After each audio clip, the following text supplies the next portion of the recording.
Chief Guest, Reverend Dr. Gilang Nakhan, General Secretary, RTCNUI, Special Guest, Samuel Ropar, Assistant Engineer, MTDC, General Brand, Online Gurute, Presbytery Secretary, Pyram Presbytery, Ani Haibaka, Organizing Committee, Vaisul Guna, Program, Mading Len Zoma, Competitors Haibaka, rain and sun, they advise of this starting in Chevron. He was sold in a program on the English zone. Chintaka, Alita Chine, Tia, Tolo, Isan, who is starting in program in Voitakle, in Tramtaka, something in along the Chevron, he took Hanguma, a big takin, losing our training high. Download a program which is a time in losing na in boots na ilay na kakalem kung pang-tasting dingin isap na lan sewani way soon na ay program ay pang-nadingle zong tak arokwita ay pati anilizing ay kubela ay sumsuk program pang-nadingle zong Poimo สักนะ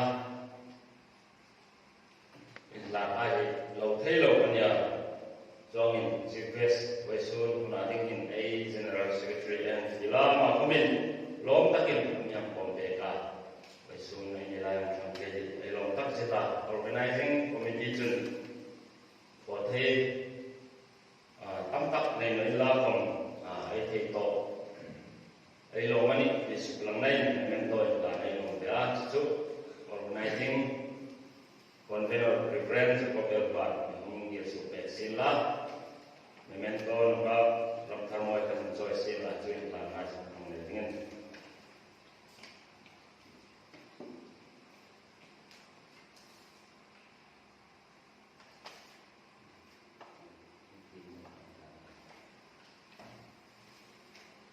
Wanglaini Krishna Tadin Rimoy 2020 This memento conveys our deep appreciation to Reverend Dr. Bilal Nathan, General Secretary RPCAI, for gracing the Rimoy 2020 Top 3 selection round as chief guest held at Rengkai RPCAI Church, Chorachandpur on 6 December 2020. Version Submitted Secretary signed Reverend Jacob Mark Convener, Rimoy 2020 Organizing Committee, Christine Chalaibo, Hiram Presbytery, RPC, NEI.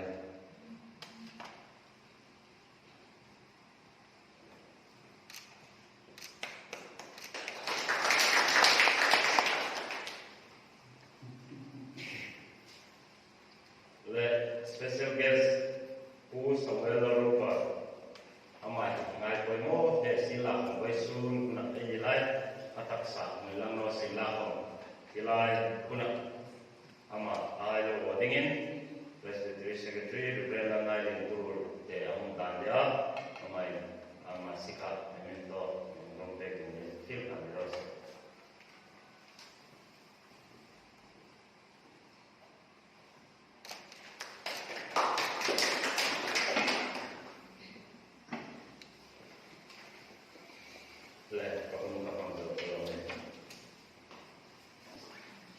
Special member of the Sila, Bastil and Moisai dan George Kopita Lobek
Digital sanagalan nilo sene boy to ken ay special guest ngai feel na para infala ama convention program ko mo na kai le kamai ko mo ko pela thei na ma program ai thang ni thoi le kai lo ko nge pela de avisan mo fona ting chen ke ma ai fielding ya ku sila ma ke be ka ri no Today, I'm going to get that. I think I'm going to get that. I suppose I'm going to be able to building a real no, I'm going to be able to get that. To think, Oisa, you have to get in Roba, I'm going to Sata, I don't know where I say now.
sejarah makoi ringkai kau gimusila atau tahu juga ini Elizabeth dan Cinta saya dan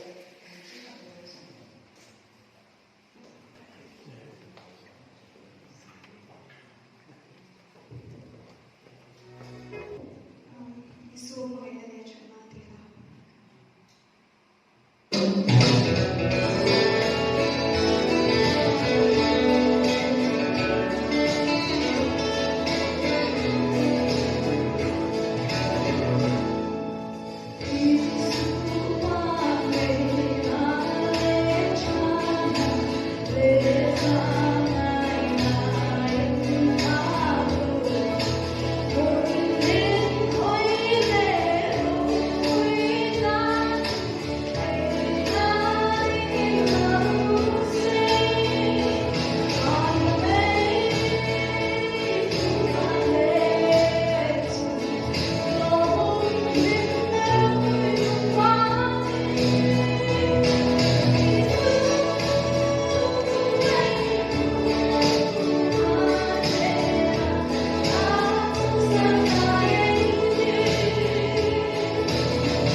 the Renovation Hotel. Remote 2023 Organizing Committee of this time. That's a team of the life. They copy that. In regular by showing today. The remote and the admin common where in the Sakalo of my country. Kalau in one of the Kogala, the language of the picture. Lahi, but him for home, Munto Motor, Bible Tibula, Genesis and Flassa, but him in the bottom of the room, but him wrote with a bit of but him joined with a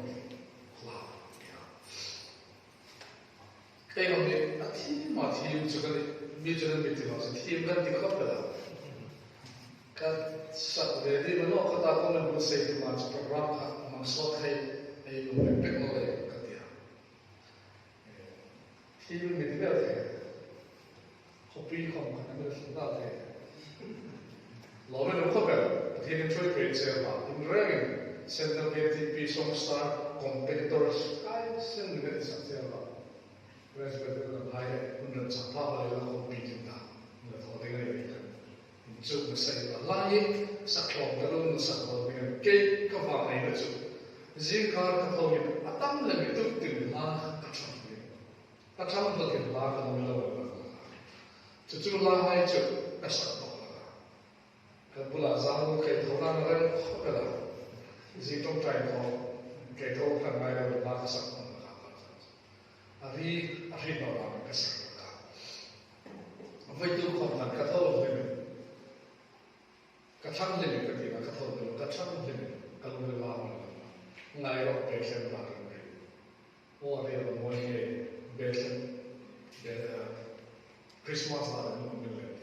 Katol limit. Lale jikare sa lale to lang. Ay ni mga pwede men. Tong tanong na kasi Bible ay timo ko dyan. Lumoy na naman din kami. Lungsen na din kami. Jadi mahit lungrusuk fresh tu lungrusuk hal tu ania. Remoy ko vele bitam takin remoy ko vele pa din na to. Remoy ko vele bitam takin platform ne. Mirip an no. Remoy ko vele ki amang sule an example to. Ini lah celebrities naik kami. Remoy kami lang mangsur lagi. Kung shop na tum curcol mati na. Remoy mangsur ano ba? Career lang tak top di na. Meron si remoy mangsur hay na yung recho. Pati na sang platform na pati na break. Function na rin kami remoy kami lang kami. Tuloy dyan nang limang pati na talent sa nakapet check ka. At sa zone na yung limang. At hero ko yung sobrang namin magpayo na. Di ka naman ba? Zali ka kang kailangan family kan pawin ng family. Ay yung mga musician highway. Slamihan. Kagawal pa. Akila. Tonic sulfat himahin nito. Platform ang hawak dalawa na ito. Exploitation at tangkong nila. Ramtin nila. Remoy nasaktin hay namin. Ang platform din ay ipek na ngayon. So, sinulawin, ang niulog sa tiga tinti. Kung malayan Marsik Miro, Catholic Martyrs Day Program Organizing Committee, Raya Chama, Takachama, asan sa tayo nito? Ano? Tawag ito sa tayo. Anong booth setting, mahina at humasan kami ito naman pa. Ang check man din ulit. Ano pwede nila ito lang? Performance to, pre-performance and preparation at tam sendam kan nele ni sau super kero ni iza ta sumin le je suza ber pero ta kan marwa ta ja ai ra ni lasa theme ni ai musician ni an bo jo te ko amiro an ni investment ni ai investment to de ai ku de ti ni kilai ka me na ta patu ala form de ta ta so je moi form de la ko lu mai chu sẽ không thể được anh đi không nên than bệt cả mi ta lại mi quy với mua gì anh nhận investment ai pe pa ai no apply la apply cho nên chúng nó tin được cái chuyện brand apa karena zat sedang brand apa nada hilang kan dola ai pun brand kan YouTube apa pun brand kan betul people choice of ini kan tidak am ngor kita mesti nasi sipka tahan sen cepet aja coba tahan fok sen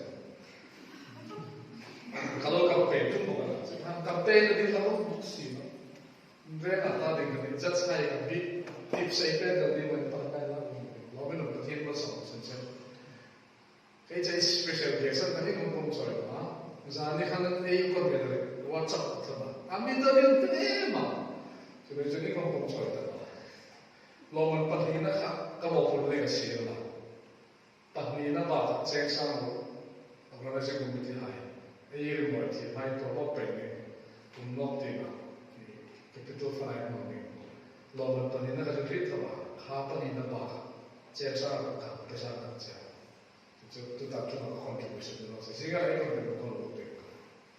Ngomong apa? Brand sukses saya organisasi komunitas dan bertanggung jawab saja.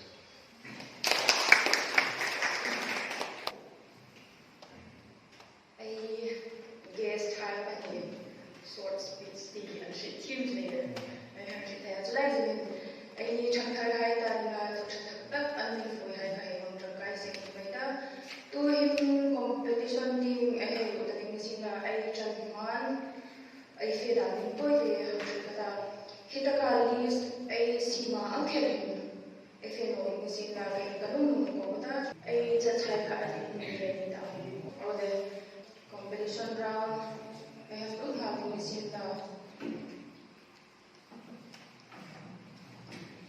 Pangasa taganin silent tingay tapin Elizabeth Ramley team ahead of the Eurozone.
Calvary sa Pinoy ay hanggang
Thank you.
Like competition say hazel thay da long khobel abik takin condition hai long thui jufila result khap tu da pungkal dingani nawa ki kan jat sing pang hai kan kong ye link thau dei YouTube link ka be ning da result lo tho da ngin i chu result chu lo e chang sing be se zinga hai chu hong pe pan basic ani la hai kha re ngin pe ning da result hong su ding ani ti chu creative na si ma chen grand finale round hi Christmas ma ke ya to ABC ya final round ding hi cyber RPC ke ahun so e ben tu no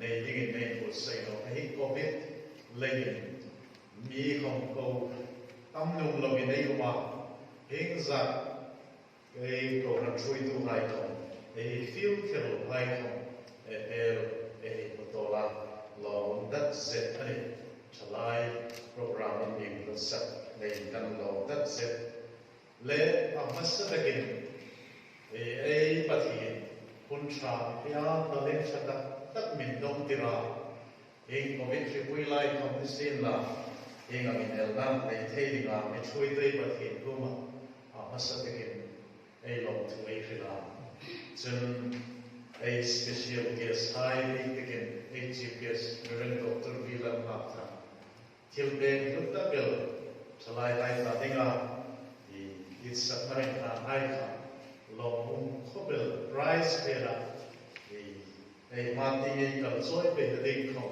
ami e example ta achuma e fil na ni kom pe pa ka til pe khai mil na de achuma e lo ta zeta annu ko ma ATS lu ko ma ma chung ko di te ke lo tu e khibani chen a special guest Ruler Rupa ways shown him putting confronting to the lane on take Amir Ayin Reverend Malai Purulte yes Presbytery Secretary Amutira Here's a little bit good soy we take envelope asatal kopela sum hit anpan pa nietama esa sahito no Amir chu tam de pani asa atlong na lo so ni ta tam ta kani first prize among the money a lot that z a sponsor hai hi an min hei fil sa dai numa a guest a special guest chunga long to a fil ro de a first prize hi a special guest ular ba among the ba azar khil no mania chun second prize Reverend Dr. Vilam Nanthan a GPS in Amim Pekota plus Aumboka a Kanai translation of Umitaya. Then top prize Dr. Marizon Infal in Langoni Amtum Bokari. Poisa Haiko Amtum Bota Anjuma Long to a Hilari. Let mediating Pama Reform Christian Chalai Paul Facebook Life in a paper, admin time, a long to a Hilpoka, Zen remote organizing committee meeting, reform, choir YouTube, Chankai again, online voting, adding missing now, vote, a result, high missing, Ledan dan high mangin, a lata, and nature remote organizing committee meeting long to a Hila. Contestant high long to a human and knowing who say that but he didn't talent shata that the big high team got it a copula a beacon 8 remote team sonka ngai da a lajana singer a check command singer amirutsu imani anni mimal ni natak anung ta suda Moi ma ato tinga kluka nei si mai da plus kahibela kaiso judge kom jite kan ya point jite kan ya no ter te ka atlo ma atlo te ko kom lo e ka chne ka hom dinga plus ka te kan achen ka se e chu ko chni ya lo ma ta se ma ting ko basic and sang ta nei ani online voting high kom Niti sumbel sokhan isang imrizane ay lo saka ay chalai ay iwais tuna hung lo hai ko online a lo kirtu hai popo ko inre na chuma lo tu kan hilcheu ai organizing committee meeting chen he amun ding rekai local dinai peka anong rem tingala anram khopela chuzawa chalai hai ei tinawa chalai kom pure emin mamila puya arrangement hai the same thing we hai and we will say the refreshment is away ei don't ding ei regen to a feel now sales come to chalai hai and we will say the ani renkai local chuitu hai week begin voice let to renkai local chairman ayuwa walay chuko ami umat ani long tak se achuma organizing committee ni long to khil ko ka chalai ai popo ni chuma long to ani refreshment khakal bo ta chu hizo hin refreshment ni legin ai don sa ding di chu sulam ani le chu toy thiam takin hun panga laksam hai ko pathin zarin contestant hai ko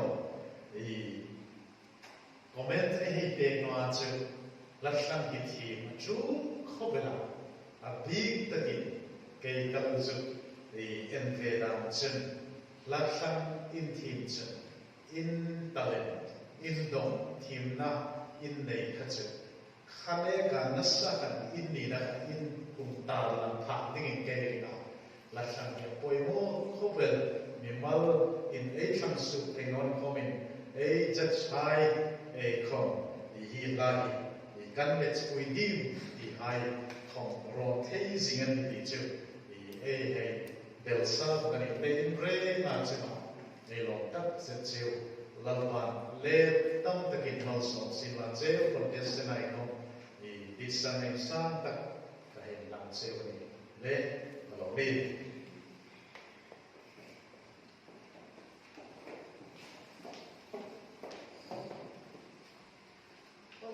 tunga ai